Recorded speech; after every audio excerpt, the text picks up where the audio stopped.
mbushën rrugën përpara godinës së Bashkisë së Kamzës. Janë mbështetës të qytetarit të parë të Kamzës, që pas 24 ditësh hyrën në zyrën nga ku e drejton prej 2 mandatesh këtë bashki. Jo vetëm qytetar, por edhe politikanë e deputetë të Partisë Demokratike.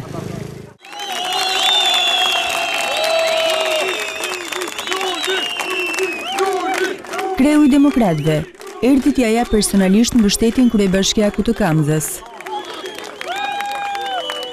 Kryetari i opozitës shprehu gatishmërinë për të qenë të hapur ndaj çdo hetimi, por arrestimin e Mziut e konsideroi me prapavi politike.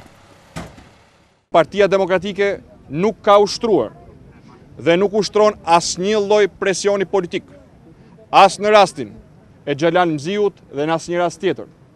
Por Partia Demokratike nuk mund mos denoncoj dhe do të denoncoj me forcë dhe do të dënoj me forcë sa herë që tjetë rasti presionet politike për të nështruar këdo qytetarët e Republikës Shqipërisë ndaj proceseve antiligjore në kundërshtim të plot me ligjet e vendit dhe me garancitë kushtetuese e drejtat e njerëzit.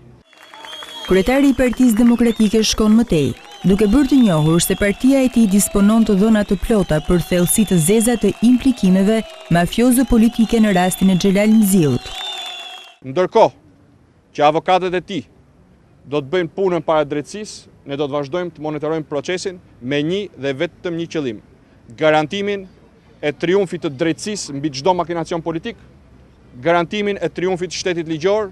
Kjo është ajo për cilën Partia Demokratike është zotuar dhe nuk do të lërë në baltë asnjë nga këto qytetarë që janë këtu dhe asnjë qytetar shqiptar kudo ku ndodhet, pavarësisht përbindjeve politike.